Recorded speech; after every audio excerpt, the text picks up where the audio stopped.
முன்னாடிலாம் 50-60 வயசில் பணக்காரங்களுக்கு தான் வரும் அந்த வியாதி அப்படின்லாம் இருந்தது. இப்போது 25, 15, 18 இந்த வயசுல எல்லாமே ஸ்டார்ட் ஆகுது நிறைய பேருக்கு.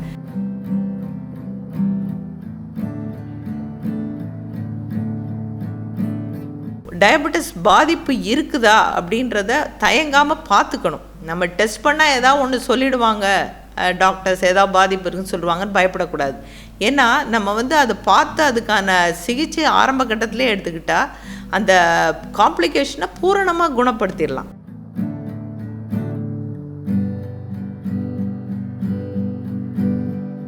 இதெல்லாம் சொல்கிறது பயமுறுத்துறதுக்காக இல்லை. இதை தெரிஞ்சுக்கிட்டா நம்ம குடும்பத்தில் யாருக்கா ஒருத்தருக்கு டயபெட்டிஸ் இருந்தால் கூட சின்ன ப்ராப்ளம்னாலும் சரி இதை பார்த்துடணும் அப்படின்னு ஒரு எண்ணம் வரும்.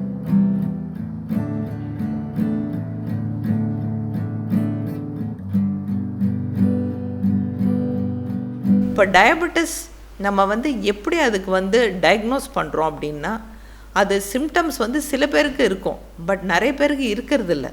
இப்போ என்ன சின்ன வயசுலேயே வேறு வருது. முன்னாடிலாம் 50-60 வயசில் பணக்காரங்களுக்கு தான் வரும் அந்த வியாதி அப்படின்லாம் இருந்தது. இப்போது 25, 15, 18 இந்த வயசுல எல்லாமே ஸ்டார்ட் ஆகுது நிறைய பேருக்கு. நம்ம ஊர்லேயே நீட் ஆஸ்பிரண்ட்ஸ்லாம் 2 பேர் டயபெட்டிக்காக இருக்காங்க. அவங்க இப்போ மெடிக்கல் காலேஜ்லேயும் சேர்ந்துட்டாங்க. ஆனால் அந்த ஸ்ட்ரெஸ் எல்லாம் எப்படி சின்ன வயசுலேருந்தே டயபெட்டிஸ் வருது, டைப் 2 டயபெட்டிஸ் வருது அப்படின்றது மக்களுக்கு தெரியணுன்றதுக்காக நான் சொல்கிறேன். ஸோ அந்த டயபெட்டிஸ் எப்படி நம்ம கண்டுபிடிக்கிறோன்னா, பிளட் டெஸ்ட்டு பண்ணியே ஆகணும் வருஷத்தில் ஒரு தடவையாவது. வெறும் வயதில் 126 மில்லிகிராமுக்கு மேலே இருந்தால் அது டயபெட்டிஸ். சாப்பிட்டு 2 மணி நேரம் கழித்து இல்லை குளுக்கோஸ் கொடுத்து 2 மணி நேரம் கழித்து 200 மில்லிகிராமுக்கு மேலே இருந்தால் டயபெட்டிஸ். அப்புறம் இன்னொரு ஸ்பெஷல் டெஸ்ட் இருக்குது, A1Cன்னு சொல்லுவோம், கிளைகோசிலேட்டட் ஹீமோக்ளோபின். 3 மாதம் சராசரி பிளட் சுகர் லெவல்ஸை காமிக்கும். அது 6.5% மேலே இருந்தால் டயபெட்டிஸ் அப்படின்னு நம்ம சொல்லுவோம். இது தவிர ப்ரீ டயபெட்டிஸ்னு டயபெட்டிஸ்க்கு முந்தின நிலையும் நம்ம இப்போ கண்டுபிடிச்சி அந்த லெவல்லையே தடுக்க முடியுமா அப்படின்றதையும் பார்க்க ஆரம்பிச்சிருக்கோம். இப்போ ரீசெண்ட்லி நம்ம நாடு முழுக்க பண்ண ஒரு ஸ்டடி, ஐசிஎம்ஆரோட இன்டயாப் ஸ்டடின்னு சொல்லுவோம், நம்ம கவர்மெண்ட் இது பண்ணது, ஐசிஎம்ஆர் பண்ணது. அதுபடி பார்த்தா பாண்டிச்சேரியில் ஒபிசிட்டி ஹை பர்சன்டேஜ், அதாவது இப்போ இந்திய அளவில் அதிக அளவில் நம்ம ஊரில் உடல் பருமன் இருக்குது அப்படின்னு தெரிய வந்திருக்கு. அதுக்கப்புறம் டயபெட்டிஸ் பார்த்தா 25%, 125% அடல்ட்ஸ்க்கு டயபெட்டிஸ் இருக்குது. அது இன்னும் ஒரு 25-26%க்கு ப்ரீ டயபெட்டிஸ் இருக்குது அப்படின்னு சொல்லப்படுது. ஸோ அந்த ஃபுல் முடிவுகள் வரும்போது நம்மளுக்கு இன்னுமே இன்டென்சிஃபை பண்ணி நம்ம மக்களுக்கு அதோட அவேர்னஸ் ஏற்படுத்தணுன்றது எங்களுடைய மருத்துவமனையின் நோக்கமாக இருக்குது. ஸோ இப்போ இந்த மாதிரி சுச்சுவேஷன்ஸ் இருக்கும்போது டயபெட்டிஸ் ஆல்மோஸ்ட் வீட்டில் ஒருத்தருக்காவது இருக்குன்ற சுச்சுவேஷன் இப்போ பாண்டிச்சேரியில். ஸோ அப்படி இருக்கும்போது குடும்பத்தினருடைய ஒத்துழைப்பும் தேவை. டயபெட்டிஸால் என்னென்ன பிரச்சனையெல்லாம் வருது அப்படின்னு பார்த்தா, முன்னாடிலாம் டயபெட்டிஸ் ஒரு பெரிய பிரச்சனையே இல்லை, ஒன்றும் தொந்தரவு கொடுக்கல அப்படின்னு நினைக்கப்பட்டது ஆரம்ப காலத்தில். அப்புறம் பார்த்தா சைலண்ட்டாக அது வருஷக்கணக்காக அப்படியே கண்ட்ரோல் இல்லாமல் இருந்ததுன்னா இரத்த குழாய்கள், பெரிய இரத்த குழாய்கள், சிறிய இரத்த குழாய் எல்லாத்தையும் டேமேஜ் பண்ணுது, பல உள்ளுறுப்புகளையும் பாதிப்பு பண்ணுது அதனால். ஸோ அந்த மேக்ரோவாஸ்குலர் மைக்ரோவாஸ்குலர் காம்ப்ளிகேஷன்ஸ் அப்படின்றதால கால்கள், இருதயம், மூளை, அதோட இரத்த குழாய்கள்லாம் பாதிக்கப்பட்டு ஹார்ட் அட்டாக் வர வாய்ப்பு இருக்குது, ஸ்ட்ரோக் வர வாய்ப்பு இருக்குது, கால்களையே இழக்கக்கூடிய அபாயம் இருக்குது. சிறு இரத்த குழாய்கள் மைக்ரோவாஸ்குலர் காம்ப்ளிகேஷன்ஸ் சொல்லுவோம், அதனால் நரம்புகள் பாதிக்கப்படுது, நியூரோபதின்னு சொல்லுவோம். கால்லாம் மரத்து போயிடும், கால் எரிச்சல் இருக்கும், அந்த மாதிரி வர தன்மைகள் இருக்கும். சில பேருக்கு காலில் எதுவுமே பட முடியாது, கால் அப்படியே ஊசி வச்சு குத்துற மாதிரி இருக்கும், அந்த மாதிரிலாம் இருக்கும். மேலும் கண் பாதிப்பு, கண் விழித்திரை பாதிப்பு, அதனால் நகம் ரெட்டினோபதின்னு சொல்லுவோம். திடீர்னு ஒரு நாள் கண் பார்வை அவங்களுக்கு தெரியாமல் போயிடும், கண்ணில் ஏதோ திரை போட்டு மறைக்கிற மாதிரி இருக்கும், அந்த மாதிரி ஏற்படும். அப்புறம் கிட்னி பாதிப்பு, கிட்னி பாதிப்பு இப்போ அதிக அளவில் இருக்குது. Diabetes one of the leading cause of kidney transplantation and dialysis. இது இப்போ அது என்ன ஆகுதுன்னா, திடீர்னு கால் வீங்க ஆரம்பிக்கும், பிபி ஏற ஆரம்பிக்கும், யூரின் போகும்போது நுரைச்சிட்டு போகும், கம்மியாக போகும், அந்த மாதிரிலாம் ஆகும். ஸோ இதெல்லாம் வந்து காம்ப்ளிகேஷன்ஸ். டயபெட்டிஸ் பாதிப்பு இருக்குதா அப்படின்றத தயங்காமல் பார்த்துக்கணும். நம்ம டெஸ்ட் பண்ணால் ஏதாவது ஒன்று சொல்லிடுவாங்க, டாக்டர்ஸ் ஏதாவது பாதிப்பு இருக்குன்னு சொல்லுவாங்கன்னு பயப்படக்கூடாது. ஏன்னா நம்ம வந்து அதை பார்த்து அதுக்கான சிகிச்சை ஆரம்ப கட்டத்திலே எடுத்துக்கிட்டால் அந்த காம்ப்ளிகேஷனை பூரணமாக குணப்படுத்திடலாம். அந்த ஒரு இதை ஆப்பர்ச்சுனிட்டியை மிஸ் பண்ணக்கூடாது, அதுதான் முக்கியமானது. இப்போ டயபெட்டிஸ் வந்து காம்ப்ளிகேஷன்ஸ்க்கான டெஸ்ட் வந்து நம்ம பண்ணுவோம். என்னென்னா கண்ணுக்கான ஃபண்டஸ் ஃபோட்டோகிராஃப் அப்படின்னு எடுத்து பார்ப்போம். ஸோ நீங்கள் வந்து ஒன்றுமே சொல்லாட்டாலும் கண்ணில் வந்து கேட்ராக்ட் இருக்கான்றது தெரியும், கண்ணில் வந்து ப்ரெஷர் சேஞ்சஸ் இருக்கா, குளோக்கோமா சேஞ்சஸ் இருக்கான்றது தெரியும், சுகர் பாதிப்பு இருக்கா அப்படின்றது தெரியும். ஸோ அதை வச்சு ஃபர்தராக ட்ராப்ஸ் போட்டு டைலேட் பண்ணி ஐ டாக்டர் பார்த்து அதை வந்து ஃபர்தர் ட்ரீட்மெண்ட் வேணுமா அப்படின்றது சொல்லுவோம். இதே மாதிரி கால் நரம்புக்கான டெஸ்ட்டெல்லாம் நம்மளுக்கு ஒரு 5 வருஷம் 10 வருஷம் முன்னாடியே நம்மளுக்கு காமிச்சு கொடுத்துரும். டயபெட்டிஸ் ஃபுட் அல்சர், கால் புண்ணு வர்றதுக்கான ரிஸ்க் இருக்கா அப்படின்றது தெரியும். அது மைல்டு லெவலாக, மாடரேட் லெவலாக, சிவியரா அப்படின்றது நம்ம வந்து பார்த்து அதை வச்சு டாக்டர் அட்வைஸோடு இது பண்ணலாம். நான் காமிக்கிறது சாதாரணமான ஒரு புண்ணு எப்படி வந்து ஒரு கடுமையான அளவுக்கு போகலாம், விரல்களை இழக்க நேரலாம், காலுக்கே வந்து அபாயமாகலாம். மேலும் அந்த இன்ஃபெக்ஷன் கடுமையாக பரவுனா உள்ளுறுப்புகள் பாதிக்கப்பட்டு உயிருக்கேவும் ஆபத்தாக முடியலாம். ஸோ இந்த அவேர்னஸ் கொடுக்கணுன்றது தான் எங்களுடைய நோக்கம். அதே மாதிரி காலில் இரத்த குழாய் அடைப்பு ஏற்பட்டதுன்னா கால்கள் கருப்பாக ஆரம்பிக்கும். ஸோ இரத்த குழாய் அடைப்பு ஏற்பட்டுருச்சுன்னா அது கருப்பு கலர் விரல்களில் சிறிதாக மாறும்போதே பார்த்தா நம்ம வந்து கால் மேற்கொண்டு அந்த இரத்த குழாய் பாதிப்புகள் அதிகமாகாமல் தடுக்கிறதுக்கு வாய்ப்பு இருக்குது. இந்த லெவல்லாம் போகாமல் பல வருஷம் முன்னாடியே கண்டுபிடிப்பதற்கான பல பரிசோதனைகள் இருக்குது. அதை வந்து மக்கள் பயன்படுத்திக்கணும் தான் நம்ம வந்து டாக்டர்ஸ்லாம் சொல்கிறது. அதுதான் இந்த டெஸ்ட்டு வந்து பயோதிசியோமெட்ரின்னு சொல்கிறது. இது வந்து கால் நரம்புகள் எந்த அளவுக்கு பாதிப்பு இருக்குது, சென்சேஷன் எப்படி இருக்குது அப்படின்னு தெரியும். காலை பாதுகாக்கக்கூடிய ப்ரொடெக்டிவ் சென்சேஷன் இருக்குதா, கம்மியாக இருக்குதா அப்படின்னு தெரியும். இதை பேஸ் பண்ணி அது வந்து மிதமாக இருக்கா, கடுமையாக இருக்கா, எந்த அளவுக்கு புண்ணு வர ரிஸ்க் இருக்குதுன்னு சொல்லி அதற்கான சிகிச்சையை நாங்கள் கொடுப்போம். அதற்கான காலணிகளையும் பரிந்துரைப்போம். இந்த டெஸ்ட் வந்து நம்மளுடைய உடல் எடை முழுக்க கால்களில் தானே விழுது, நம்ம நிற்கும்போது நடக்கும்போது. ஸோ அந்த ப்ரெஷர் வந்து எவ்வளோ தூரம் இருக்குது, அந்த ப்ரெஷரால் எந்த இடத்துல புண்ணு வர்ற ரிஸ்க் இருக்குது அப்படின்னு இது காமிக்கும். பேஸ்ட் ஆன் தட் அவங்களுக்கு அந்த ப்ரெஷர் ரிலீவ் பண்ணுறதுக்கான செப்பல்ஸ் சொல்லுவோம். இல்லை அவங்களுக்கு வேறு ஏதாவது அந்த ஃபுட்டு பேட்டர்ன் வந்து வேறு ஏதாவது ட்ரீட்மெண்ட் தேவையான்றதும் நம்மளுக்கு இதை பேஸ் பண்ணி சொல்லலாம். இது வந்து ஆங்கிள் பிரேக்கில் இண்டெக்ஸ்ன்றது அடிப்படையான டெஸ்ட். இது இரத்த குழாய் சம்மந்தப்பட்டது.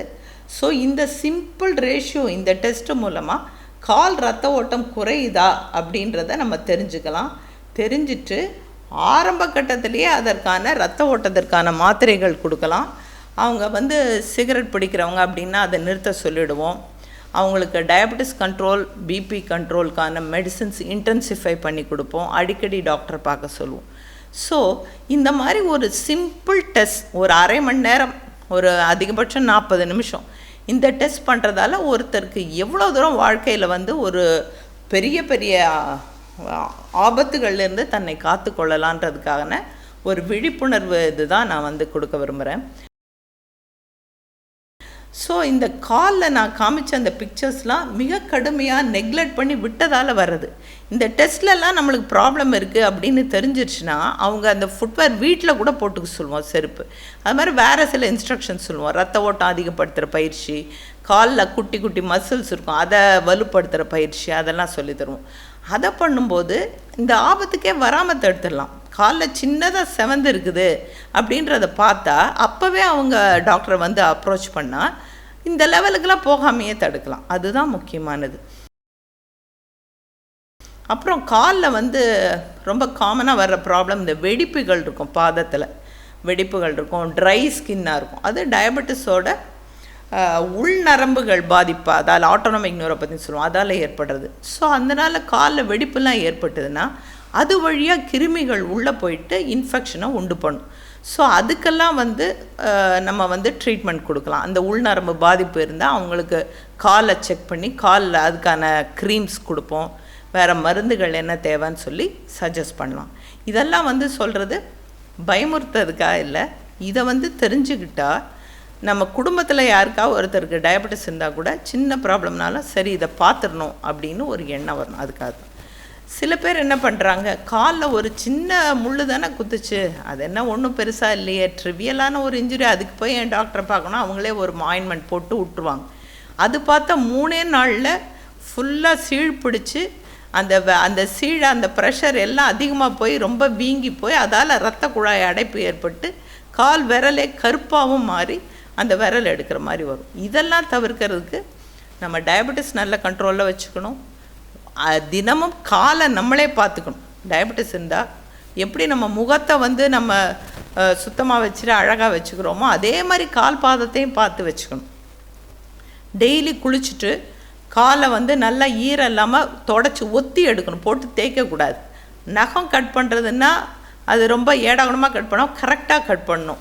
சைடில் எட்ஜஸ்லாம் ஷார்ப்பாக இல்லாமல் அது பார்த்து பண்ணணும். அதனாலே ஏற்படுற இன்ஜுரியால் கூட இன்ஃபெக்ஷன் வரலாம். அது ஒன்று.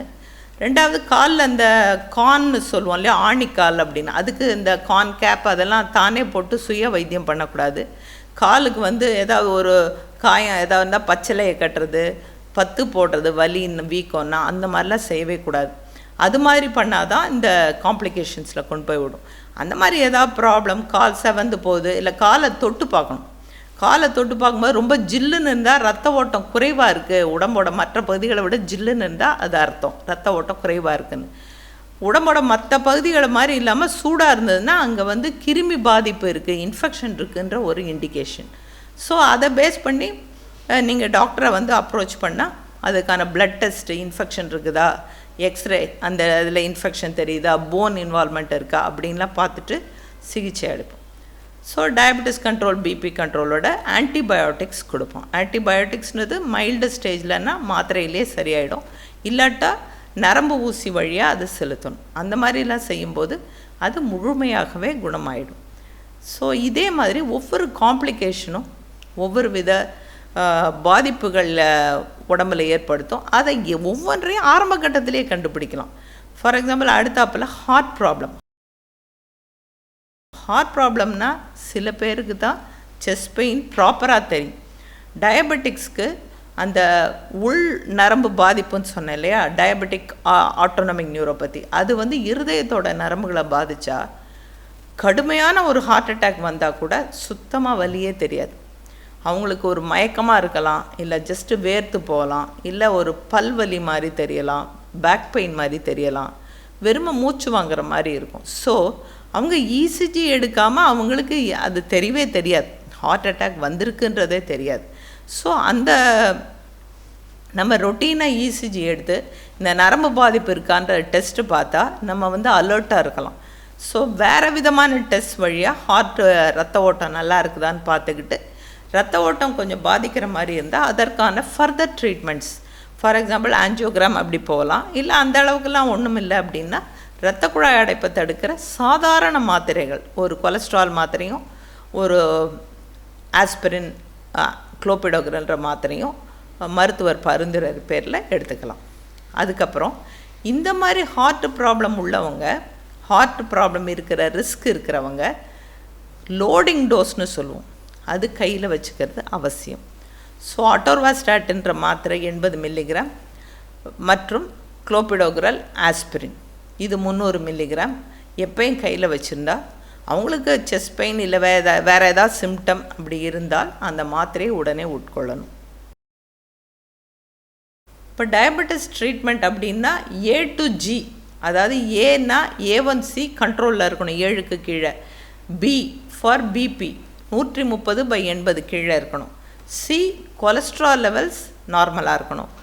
D ட்ரக்ஸ், டாக்டர்ஸ் கொடுக்குற ப்ரிஸ்கிரிப்ஷன் படி ட்ரக்ஸை கரெக்டாக எடுத்துக்கணும், மாத்திரை மருந்துகள்.